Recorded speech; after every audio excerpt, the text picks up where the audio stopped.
I'm Mara Webster with In Creative Company, and today I'm thrilled to be talking to James Sweeney, who is the writer, director, producer, and actor for Twinless. And in starting off, I wanted to talk about some of the research that you were doing when you were conceptualizing this idea and writing the script, because I know that you did a lot of specific research into twins, looking at twin psychologists and research reports, but also talking to friends of yours who you know who are twins. But I love the fact that you've told this story in a way which also expresses the fact that being a twin isn't a monolithic experience. Everybody has different relationships and different experiences. And so how did the research help frame the story, but also kind of find the space where you wanted to just step away and really just explore the specifics of these characters?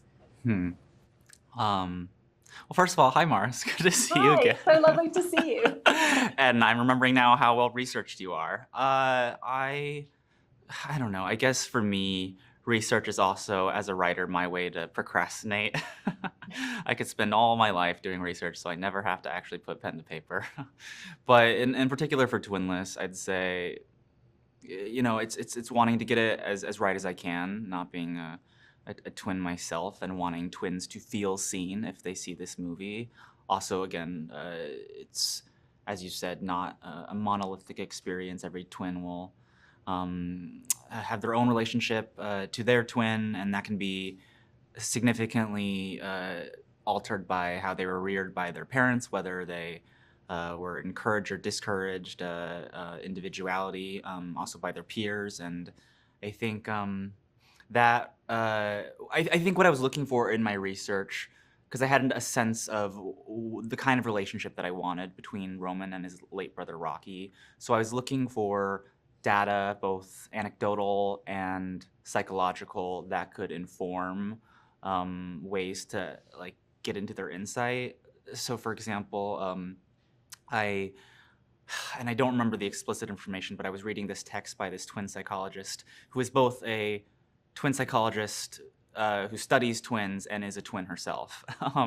And I remember reading her sort of breakdown of the different types of child parenting and how that can develop in their adulthood years. And I remember reading a paragraph like, oh, this seems to really make sense for the characters that I'm writing. And it was interesting actually how, because some of my research came later after I had written the first draft of the script, and sometimes I would stumble upon things like, oh, I did that so well, I got that right. So it's a little, validation on, I guess, my instincts. And I think that comes from, well, having known twins in my personal life, but B, I think there's also something universal about the intimacy and the craving for intimacy that many twins have. One thing that I unearthed was that for some twins, because it is such a special relationship that starts from birth, some of them can have an easier access to intimacy than many other people, which can also cause complications in platonic and romantic relationships, because it can feel like nobody can fulfill the same needs as your twin does. And I see that, or I believe, I think we, in the context of Twinless, see that in Roman and how it shapes his loneliness and his friendship that he develops with Dennis. And you just mentioned there, obviously, that Roman is quite lonely when we meet him in the film, but also for your character, Dennis, that you play, he's very isolated and very lonely and kind of has that longing for intimacy. And the way that you play him is so interesting, because as he develops this friendship kind of fascination with Roman, it brings him into himself a little bit more, and he kind of starts to feel a little bit more comfortable, and even talks about how, he's had all these different sides of himself that he's never liked, but he likes who he is when he's with him. And so how did you find those different sides of who you felt like he wanted to be, and the changes that we see as he becomes a little bit more self-confident? Right. It's interesting because we even shot the film structurally, like we shot all of Rocky's scenes first before we entered the rest of principal photography. We had built in a split schedule into the shoot. And I remember talking with Dylan about how I was shaping my performance, because I hadn't seen how he was going to play Roman yet. and we talked about like character dynamics, sort of alpha beta relationships, and I was trying to make sure that I was building a cohesive performance throughout the film for continuity. Also, just because he's a lot more experienced and I'm green, I'm just like, I haven't acted in a movie since my first film straight up, and we had a conversation about how it's just completely natural to reveal or lean on different parts of your personality depending on the environment you're in. And I actually think that that line in that final diner scene wasn't written by the time we started principal photography. I think it's something that arose throughout filming because it just sort of felt naturally organic to the script's themes. So, and you're making me realize now that that conversation might have been kind of what sprouted that idea. So yeah, I think it's sort of inherent in the DNA of the screenplay and the themes of the film. But it was fun to, I guess, play with that in my performance, and I guess have that liberty to not feel like I had to just be one thing, because in real life we're many things. And I was interested in how you started to think about the visual landscape of this film, because you're really playing with the idea of objectivity and subjectivity. And, you can watch scenes in very different ways the first time you watch it versus when you go back and watch certain things. And you've been very specific about where you want our attention to lie in certain scenes with camera choices. And so how did you and Greg Cotton start to think about the different ways that all of these scenes can have multiple interpretations and feelings for the audience and how to shoot it? Yeah.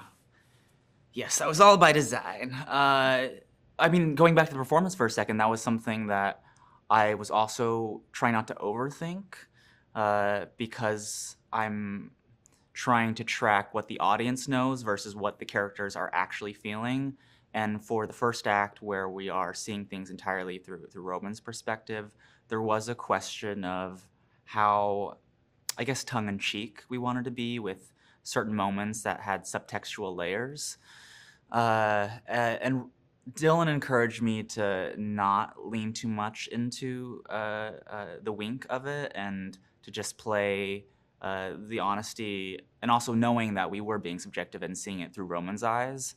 And I think we found a good balance of, if you do rewatch the film, you'll catch things that you didn't the first time.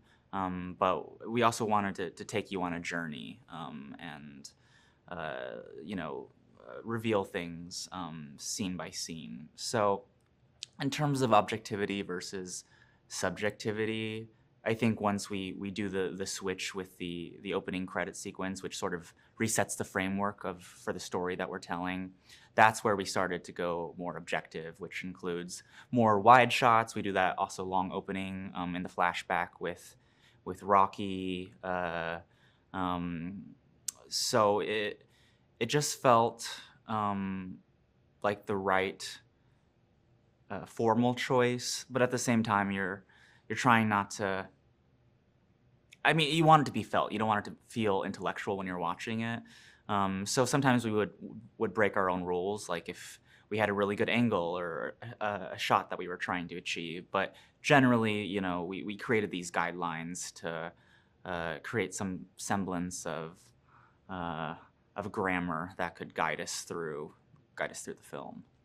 And even what you just said about not necessarily wanting the choices to be felt is so true, even when you have that really fantastic split screen shot when the two of them are at the party dressed as Sims characters. And as they go to different corners of the party, we get to kind of really widen the perspective of that scene and experience it through both of the characters at the same time. Right. And so it really enhances the experience of that scene versus overwhelming and overtaking it and becoming about the fact it's a split screen shot. Was that an idea that you had during the script writing process, or was that something that when you were kind of later into post-production kind of came together more cohesively? The split screen was written into the script, but it wasn't in the original draft. It's something that came through the refining process. Again, going back to the perspective shift, there is a bifurcation of perspectives in the first two chapters, and then my idea was to sort of merge perspectives and understand, starting with the split screen, because both of those chapters are bookended with these long monologues about Roman and Dennis's respective twins. And so the idea was, moving forward, then we would be shifting and splitting the perspective between both Roman and Dennis. Technically, it was quite simple to achieve. It was very much contingent upon the location, but we found like this great angle from the stairwell. That mirror was already in place. So practically, all we had to do was lock the camera off, and we just shot both sides separately, and then did a simple, I forget the technical term in post, but it wasn't that complicated. The only VFX that was added was to bring in Roman's elbow at the end of the shot.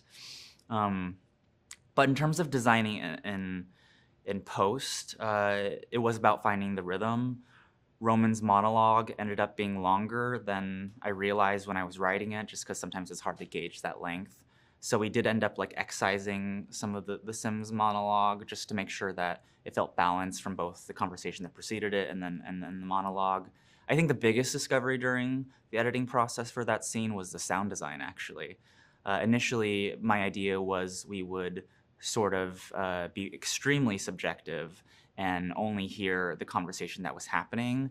And we kept getting notes like, oh, I'm wanting to look at this side and hear it. And we just felt like that would be too chaotic and distracting. But what we ended up doing was finding a balance where you could kind of hear the other side of it. So it created the ambiance and the environment so that if you really wanted to, you could like lean in and pay attention to it. But it wasn't so distracting that you knew that the attention should be focused on one side of the screen. So that was a fun little experiment, and I'm really happy with how that sequence played out.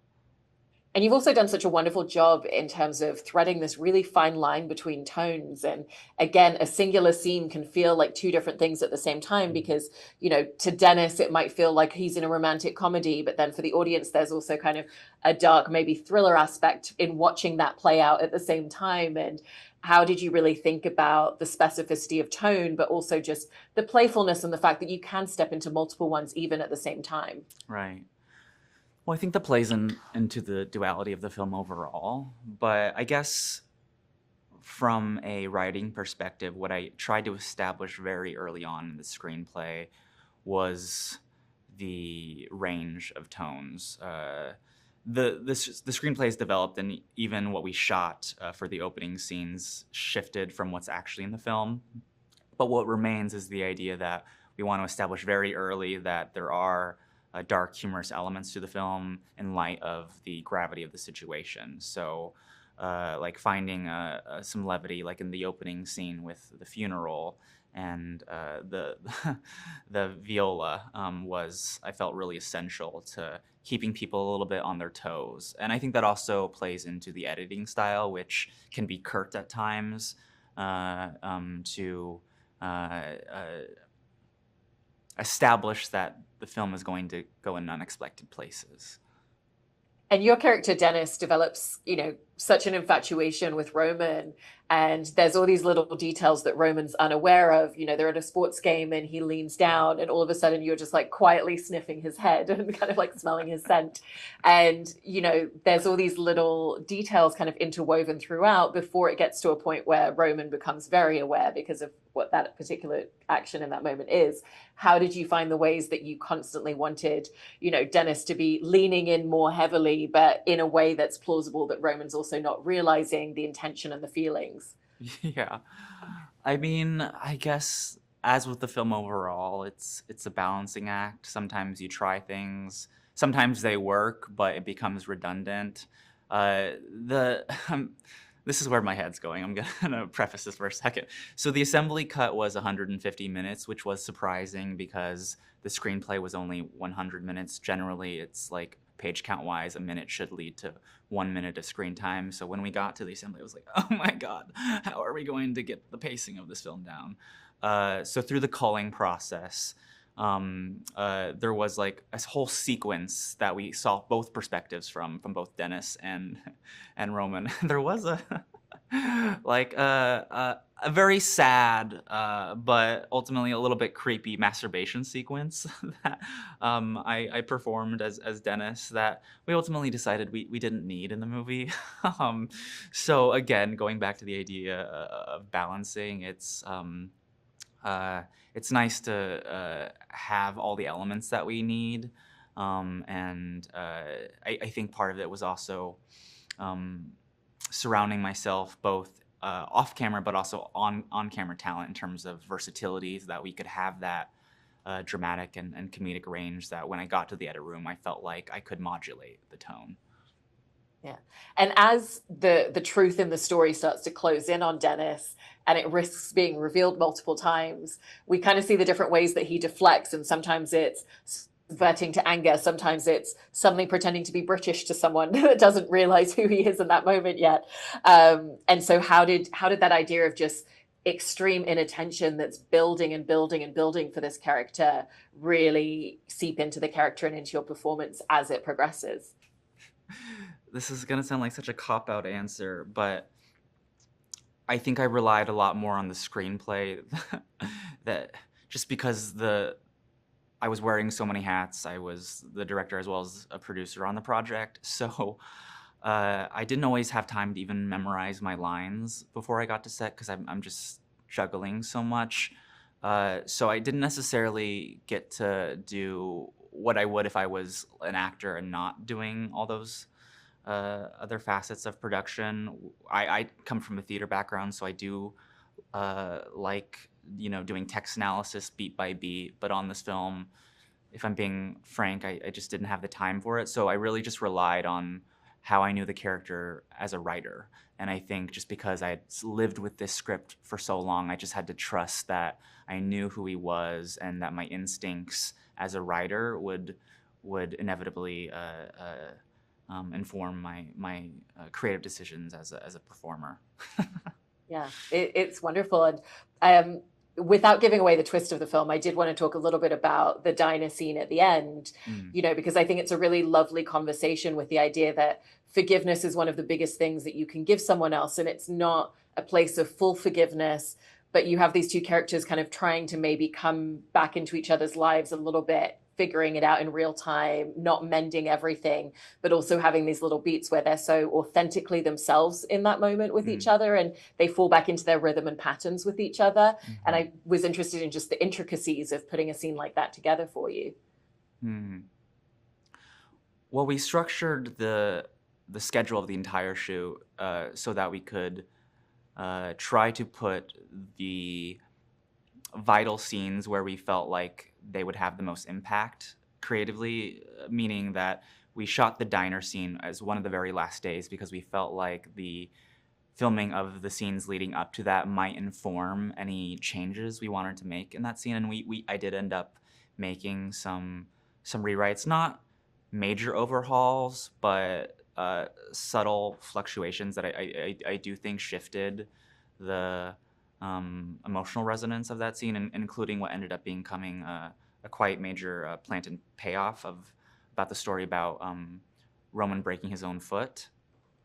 I remember by the time we got to that scene, I think Dylan and I were both just feeling so tapped into those characters. That particular scene, and this is such a basic of acting, but it's like, do you just believe what you're saying and that you are these characters? And I remember feeling really, because it's also like you're getting sentimental about the shoot. It's like, oh, I'm not going to see you again for a while because I'm going to go off the post, and he went to go film Saturday night. So I think there was a lot of also real emotionality that we were both bringing to that scene. And yeah, I think it, I don't know, it felt like what you hope to capture, which is a bit of lightning. Definitely. And you've done such a beautiful job in the way that you've crafted this film. And it was genuinely so lovely to talk to you again about it. So thank you, James. Oh, thank you so much.